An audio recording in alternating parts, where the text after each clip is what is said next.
Italy permanently halts arms sales to Saudi Arabia, UAE. Here's a summary of the article.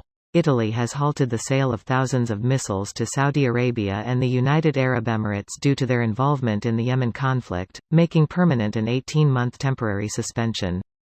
Today I am announcing that the government has revoked the authorizations underway for the export of missiles and aircraft bombs to Saudi Arabia and the United Arab Emirates, Italy's Foreign Minister Luigi Di Maio said on Friday. There was no public reaction from Saudi Arabia or the UAE by the time of publication. In 2019, several European Union countries froze arms sales to Saudi Arabia, which heads a military coalition fighting Iran-backed Houthi rebels in Yemen in a conflict that has killed tens of thousands of people. Italy's latest figures, dating to 2019, show Saudi Arabia and the UAE ranked 10th and 11th in the list of the biggest markets for Italian arms exports. Exports to Saudi Arabia were worth €105.4 million, while those to the UAE were worth €89.9 million.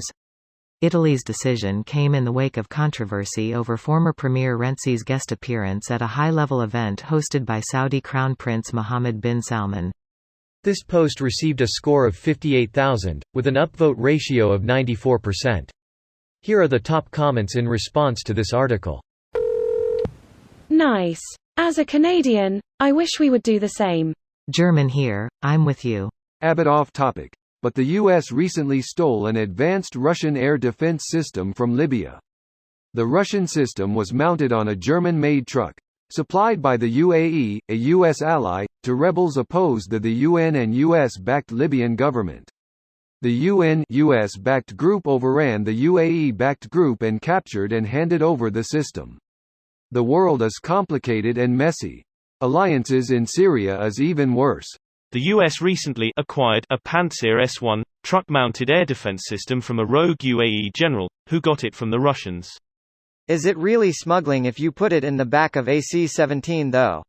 No. I think it would legally be considered a diplomatic pouch if it's airlifted out in a C-17 with at least one government representative present. Greater than think it would legally be considered a diplomatic pouch if it's airlifted out in a C-17 with at least one government representative present. Well, that's going to keep me from complaining about the size of my wife's purses ever again. My wife's purse can fit a C-17.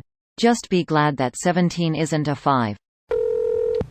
The Saudis have been sponsoring terrorism for decades and only now does anyone pay attention. Better late than never, right?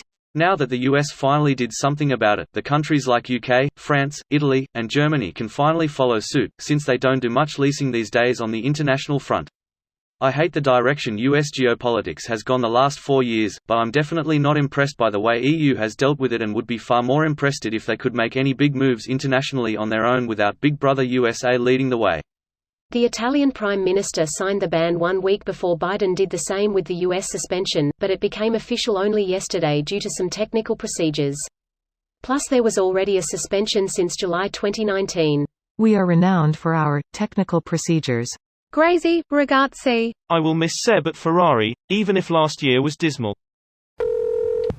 Good example for the rest of the EU. Absolutely, remains to be seen who will follow. I can bet on who won't follow. France. Neither will Sweden, but we love to preach about equality and peace every chance we get. It's okay, nobody's been listening or taking you seriously for a while. What's up? Well, the Saudi used their oil money to fund terrorists and wreak havoc on countries like Yemen.